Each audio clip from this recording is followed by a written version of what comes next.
নিজের ভালোবাসাকে হারিয়ে পাগল হয়ে গেছে প্রতিম। কি করে সবাইকে বোঝাবে, প্রিয়াকে নিজের করে পাবে, কিছুই বুঝতে পারে না সে।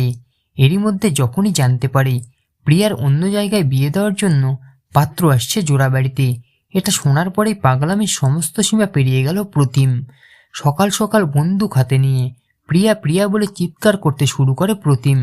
এমনভাবে তার চিৎকার শুনে সবাই ছুটে আসে, আর তার হাতে বন্দুক দেখে সকলে একেবারে হতবাক হয়ে যায়। সাথে সাথে অনিকেত বলে, প্রতিম তুই এটা কি করছিস, বন্দুকটা কোথায় পেলি, ওটাকে রেখে দে। শ্যামলী বলে, প্রতিম দাদা তুমি কি পাগল হয়ে গেলে নাকি? তখনই প্রতিম বলে, প্রিয়া কোথায়, ওকে ডেকে দেবে প্লিজ। এই শুনে প্রিয়াকে ডেকে নিয়ে আসে মন্দার। তখনই প্রতিম বন্দুকটা নিজের মাথায় ধরে আর বলে, প্রিয়া তুই এই মুহূর্তেই আমার সাথে এই বাড়ি থেকে বেরিয়ে যাবি, না হলে আমি নিজেকে এখানেই শেষ করে দেব। প্রতিমের মুখে এই কথা শুনে সকলে একেবারে চমকে ওঠে। এই পরিস্থিতিতে কি করবে, কি জবাব দেবে, কিছুই ভেবে পায় না প্রিয়া। কান্নায় ভেঙে পড়ে আর প্রতিম বারবার করে বলতে থাকে, প্রিয়া তুই যাবি কিনা বল। সেই সময় শ্যামলী মন্দারকে ইশারা করে প্রতিমের হাত থেকে বন্দুকটা কেড়ে নেওয়ার জন্য, আর তখনই সুযোগ বুঝে প্রতিমের হাত থেকে বন্দুকটা কেড়ে নেয় মন্দার। আর তারপরে প্রতিমকে সবার সামনেই থাপ্পড় মেরে দেয় অনিকেতের বাবা, আর বলে, তুই কি পাগল হয়ে গেছিস?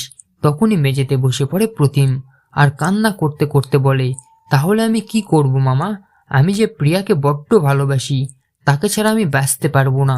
সেই সময় বড় দাদু বলে, অপলা তুই প্রতিমকে ঘরে নিয়ে যা।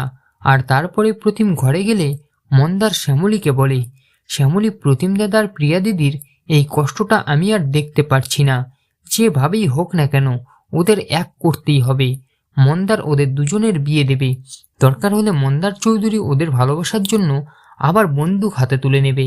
এই শুনেই শ্যামলী বলে, তুই চুপ করবি মন্দার, এমনভাবে কিছুই হবে না, আমাদের কিছু একটা প্ল্যান করতে হবে। তো বন্ধুরা, এত কিছুর পরেও প্রিয়া আর প্রতিমের এই সম্পর্কটাকে কেউ মেনেই নিল না। এদিকে প্রিয়ার বিয়ে হতে চলেছে অন্য জায়গায়। তবে কি এবার বিয়ের মণ্ডপ থেকেই প্রিয়াকে নিয়ে গিয়ে মন্দিরে প্রতিমের সাথে তার বিয়ে দেবে শ্যামলী আর মন্দার? আপনাদের কি মনে হয় কমেন্ট করে অবশ্যই জানান। মূল ধারাবাহিক দেখতে হলে অবশ্যই চোখ রাখুন জি বাংলার পর্দায়। আর সাথে এমনই আপডেট প্রতিদিন সবার আগে দেখতে হলে আমাদের এই চ্যানেলটাকে অবশ্যই সাবস্ক্রাইব করে দিন।